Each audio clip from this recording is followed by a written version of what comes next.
بسم اللہ الرحمن الرحیم۔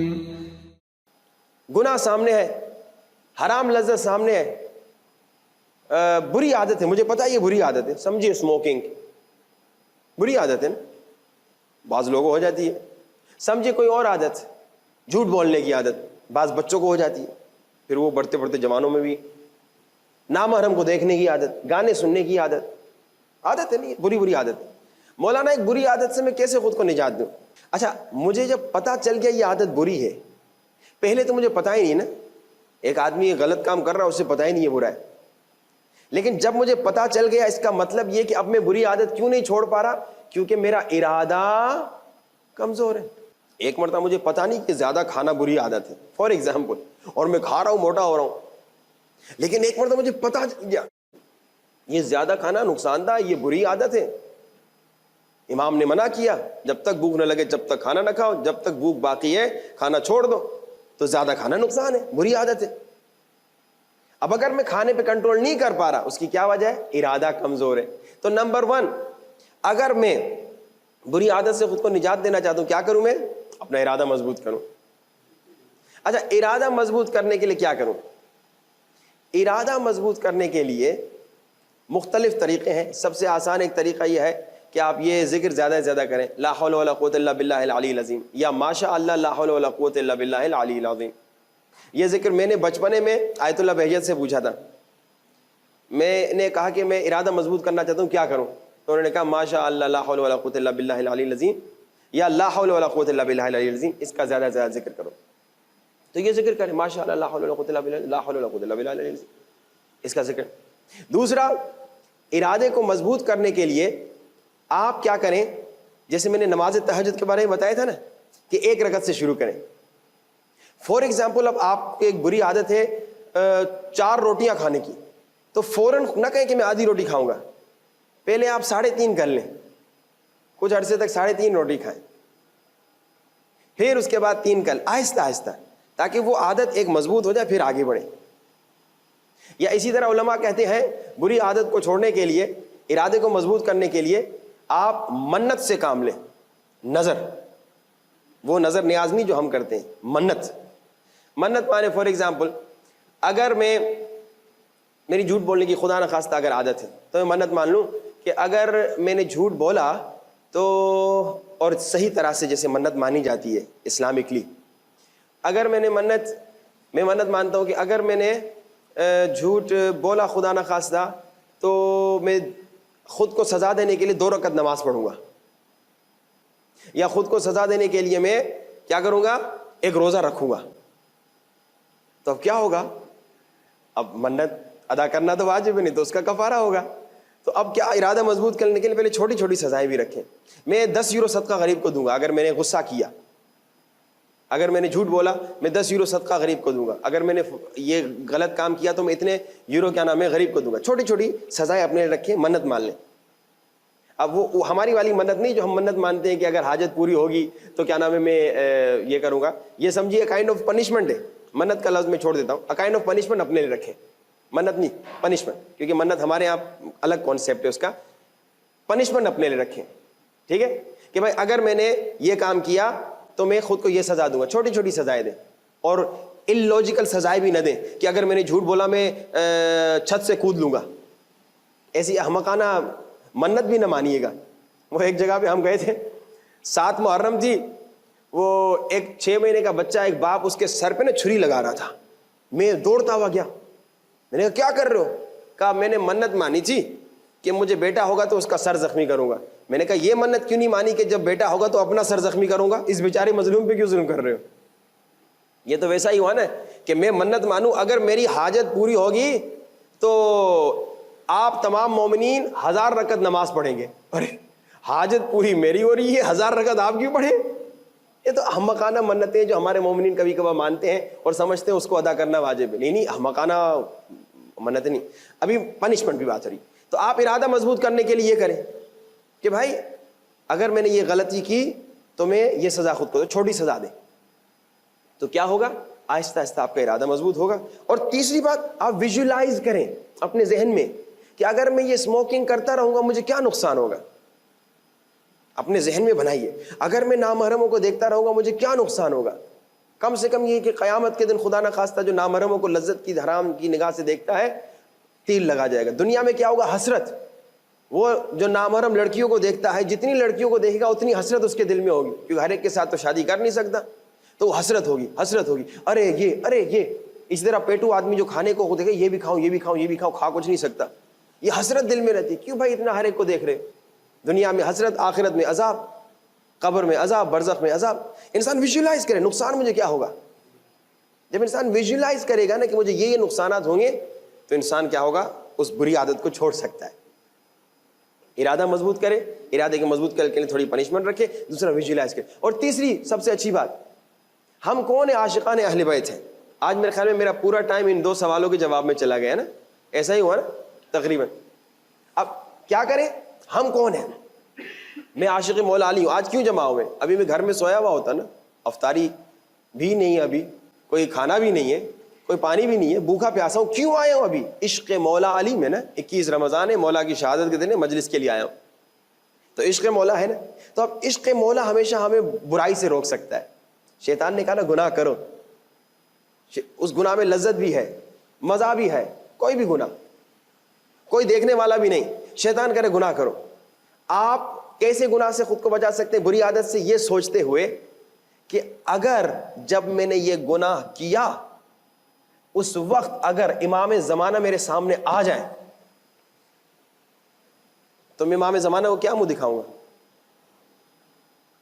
نہیں دکھا سکتا. وہ ایک جوان تھا, آیا مولانا صاحب کے پاس, کہا مولانا مجھے گندی فلموں کی دیکھنے کی عادت ہے, وہ نہیں چھوٹ رہی, یہ خطرناک عادت ہے, ایک وائرس ہے یہ. تو مولانا نے کہا میں نے اس بات سے اس کو الحمدللہ چھڑا دیا. کیا؟ اس نے کہا مولانا نے کہا جب تم گندی فلمیں دیکھ رہے ہو, کمرہ بند ہے, دروازہ لا کے پردے کھینچے ہوئے, کوئی دیکھنے والا نہیں, CC کیمرہ نہیں, کوئی نہیں دیکھ رہا, لیکن اگر اس وقت حضرت عباس آ جائے, پہلے اس نے مولانا نے پوچھا تمہیں حضرت عباس سے کتنی محبت ہے؟ اس نے کہا مر جاؤں گا جان دے دوں گا حضرت عباس کے لیے, بہت محبت ہے. تو اس نے کہا جب تم گندی فلم دیکھ رہے ہو اس وقت اگر حضرت عباس آ گئے تو پھر کیا ہوگا تمہارا حال؟ اس نے کہا میں تو مر جاؤں گا. تو مولوی صاحب نے کہا بھائی حضرت عباس تمہیں دیکھ رہے ہیں, تمہارا عمل حضرت عباس کو دکھایا جا رہا ہے, قرآن کی آیت ہے قل اعملوا فسيرى الله عملكم, عمل کرو اللہ تمہارا عمل دیکھے, اللہ کو تمہارا عمل دکھایا جاتا ہے, اللہ تمہارا عمل دیکھ رہا ہے, رسول تمہارا عمل دیکھ رہا ہے, والمؤمنون یعنی ائمہ اطہار تمہارے اعمال کو دیکھ رہے ہیں. تو تم بند کمرے میں بھی ہو تو تمہارا عمل مولا حسین کو دکھایا جا رہا ہے. تو اس نے کہا اللہ اکبر, میں آج کے بعد یہ کام نہیں کروں. یہ عشق اہل بیت جو ہے جب ہمارے دلوں میں آ جائے صحیح والا, تو ہم ہر بری عادت سے بچ سکتے ہیں. کیونکہ دیکھیں نا ابھی یہ چھوٹے چھوٹے بچے بیٹھے, ہاں, کوئی بڑے سے بڑا گناہ جس میں فائدہ بھی ہو, جس میں لذت بھی ہو, میں آپ ہم کرنے کے لیے جا رہے ہیں, خدا نہ خواستہ بچہ آ گیا, کریں گے ہم؟ چھوٹا بچہ 3-4 سال کا جس میں شعور ہے, فہم ہے, جو جا کے کسی کو بتا سکتا ہے کہ میں نے دیکھا فلاں انکل فلاں کام کر رہے تھے, کیا ہم اس کے سامنے کریں گے؟ کوئی بھی گناہ نہیں کریں گے. کیوں بھائی؟ بچہ ہے, دیکھ رہا ہے, بچہ میرے بارے میں کیا سوچے گا کہ انکل ایسے ایسے کام کرتے ہیں. بھائی چھوٹا بچہ کر لو گناہ, نہیں کروں گا. جب میں چھوٹے بچے کے سامنے گناہ نہیں کر رہا, برائی نہیں کر رہا, اللہ دیکھ رہا ہے, نبی دیکھ رہا ہے, امام دیکھ رہا ہے, امام زمانہ کو دکھایا جا رہا ہے میرا عمل, اور میں گناہ کر رہا ہوں ان کے سامنے. اب خود ہی سوچ لیں, یا تو میری نظر میں امام کی عزت محبت اتنی نہیں ہے, یا اگر ہے تو پھر اس محبت کو ضرور ذہن میں لاؤ. جب بھی شیطان کا یہ گناہ کرو, یہ حرام کرو, یہ برائی کرو, فوراً سوچو مولا علی کو کیا منہ دکھاؤں گا, بیوی زینب کو کیا منہ دکھاؤں گا, اہل بیت کو کیا منہ دکھاؤں گا. فوراً گناہ سے رک جائیں گے.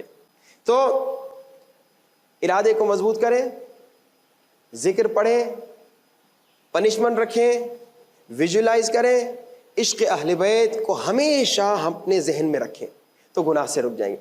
چلیے جب تک آپ ذہن میں سوال سوچیں میں یہ واقعہ آپ کو سنا دیتا ہوں. آج تو آپ لوگوں نے جان بوجھ کے سوال بھی نہیں پوچھا ہوگا کہ یہ کہانی سن لیں, کیونکہ بچپن میں ہمیں کہانی سننے کا بڑا شوق تھا. مولوی صاحب کہانی سنا رہے تو کہانی سن لیں.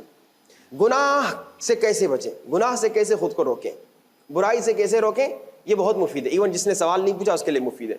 ایک جوان تھا, مولا کا بڑا عاشق تھا, جسے آپ بھی مولا کے عاشق ہیں. اچھا, اسے پتا تھا کہ مولا امام چھڑے سرکار کا واقعہ ہے کہ یہاں سے روزانہ گزرتے تھے. اتنا عاشق تھا, ہر روز راستے میں کھڑا ہوتا تھا, مولا کو دیکھنے کے لیے آتا تھا, ہر روز آتا تھا. اب جوان تھا, شیطان نے گمراہ کیا, تو ایک دن اس نے شراب پی لی. اب وہ ٹائم ہو گیا, امام کے آنے کا. اب یہ دوڑتا ہوا آ گیا روڈ پہ, راستے پہ, امام کو دیکھے. امام کو جیسے دیکھا خوش تو ہوا, لیکن اچانک یاد آیا اس نے یعنی گناہ کیا ہوا تھا, شراب پی ہوئی تھی. جیسے امام اس کے قریب آئے, یہ مڑ گیا, دیوار کی طرف مڑ گیا, امام کی طرف پیٹ کر دی. جب امام مجھ سے بات کریں گے, سلام کریں گے, وہ منہ سے بدبو آئے گی تو بےزتی ہو جائے گی. اب یہ وہ تھا جو سمجھ رہا تھا کہ امام صرف مجھے وہاں روڈ پہ دیکھ سکتے ہیں. آپ لوگ جاتے ہیں امام رضا کی زیارت پہ, کیا کہتے ہیں؟ اشہد انک تشہد مقامی و ترد السلامی. آپ مجھے دیکھ رہے ہیں, آپ میرے سلام کا جواب دے رہے ہیں, آپ مجھے دیکھ رہے ہیں. اب بعض لوگ سمجھتے ہیں امام کے سامنے امام دیکھ رہے ہیں, اور جب میں اپنے کمرے میں امام نہیں دیکھ. یہ جوان ایسا تھا, اس نے سمجھا امام صرف مجھے کیا نام ہے سامنے دیکھ رہے ہیں. اس نے منہ موڑ لیا, پیٹ کر لی امام کو. امام نے کاندھے پہ ہاتھ رکھا.